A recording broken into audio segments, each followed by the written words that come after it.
Alright guys, we are here. Tomorrow night is the night. WBA champion Keith one-time Thurman versus WBC Danny Swift Garcia. Saturday is finally going down, no turning back. So I just want to do a little breakdown on both fighters real quick and my call. Thurman, he's a smart boxer. He has decent power. He's a natural welterweight in this fight. Good jab, good footwork.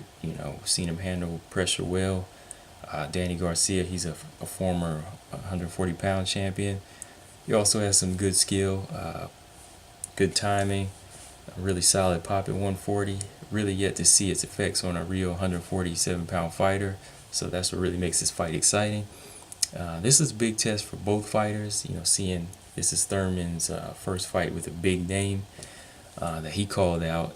And, he has to win this fight because they'll just bring him a step closer to one of his ultimate goals, which is to unify the division. For Danny, this is a big fight against a legit welterweight. He wants to prove himself in this division, And, going off some questionable decisions in the past, he really has to solidify his claim as a top welterweight by, leaving no questions, winning a solid either knockout or a decision in this fight. But Thurman, I feel like he hasn't really faced, too many big names like Garcia.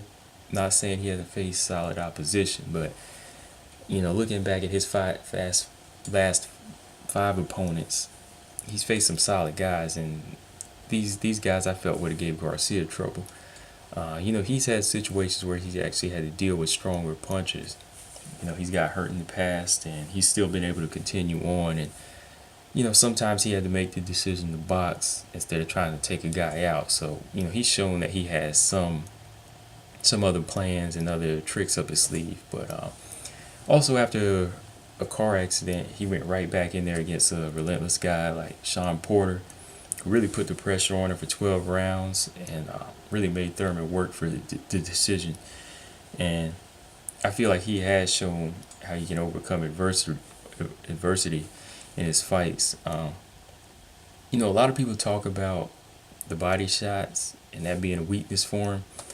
But, anybody can get hurt to the body, especially the punches that he's taken. Like the Collazo fight, he got hit with the shot, but he didn't go down and he wasn't out. He was able to overcome it, come back and stop Collazo. So, judging him off that one, if you want to call weakness, you can't really say it is a solid weakness. It was just in that one fight. Even in the Porter fight, he taking some shots, but you didn't really see him wither and fall.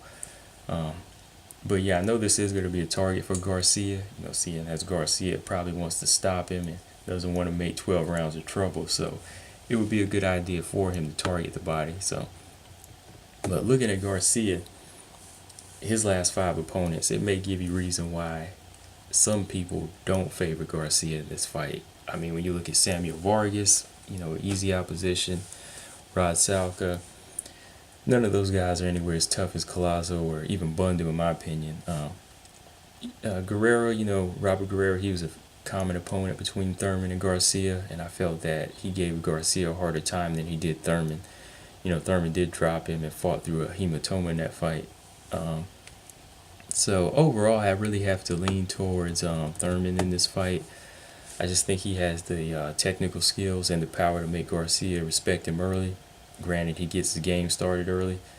I feel that, Garcia has the power also, but I think he's just a little bit too flat-footed, and he'll have trouble catching up to Thurman because Thurman's better on his legs, and, he really won't be able to land anything big on his chin as long as Thurman sticks to a good, solid game. But now if Garcia starts with a body game early, not necessarily saying that, he's going to stop Thurman with a body shot, but if he's able to just take his legs away, being the puncher that he is, he can even the playing field.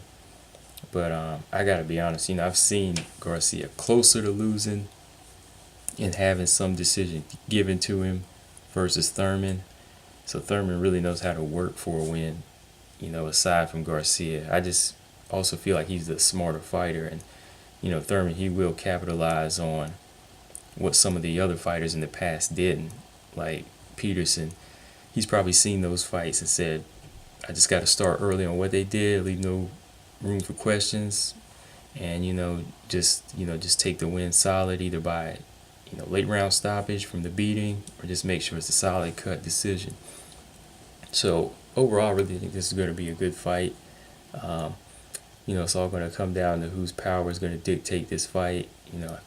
Got to go with Thurman by a late round TKO or decision. I think he'll take the early rounds when Garcia isn't that busy and just stay out of range of his power. And Garcia really won't be able to land some of those looping shots, and I think Thurman's just going to keep him at bay with the jab. Try to use good combinations, kind of like Amir Khan did, until he got stopped. But I'm ready for this fight. March 4th. This is the best fight so far this year, in my opinion, as far as significance. And it's on CBS, which is free TV, so nobody can complain about that. But also, dang, I almost forgot too. Andreas Fonfara and Chad Dawson are on the undercard, and this is a good light heavyweight fight, good comeback fight for both guys.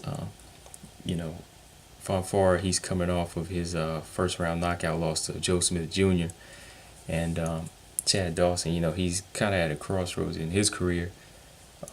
Last fight I saw with him was his loss to Tommy Karpinski, but since then I think he's fought like 2 times in kind of lesser opposition. But I really kind of have to go with Fonfara in this fight, just because he still has some years on him. He's about 4 or 5 years younger than Dawson, and I think he's still more committed to his game.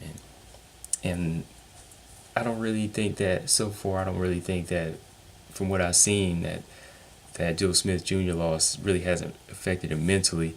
He's ready to get back in there and take on a guy like Chad Dawson and prove that he's still one of the top light heavyweights. But you have to lean more towards Fonfara in this fight. Not count Chad Dawson all the way out, because Chad Dawson still, he has good boxing skill. I used to consider him one of the top boxers back in, like 2007 and 2008, when he was taking guys out like, Tarver, Glenn Johnson, Adamek. But yeah, he's got to really prove himself in this fight and show that he's that same boxer he was before. Because, the light heavyweight division, right now, it's really nothing to play with, and he's going to have to be at the top of his game. But yeah, those 2 fights, this Saturday is going down. And like I said, CBS free TV, can't complain. Definitely going to be tuning into these fights. So you do the same, and I'll see you guys later.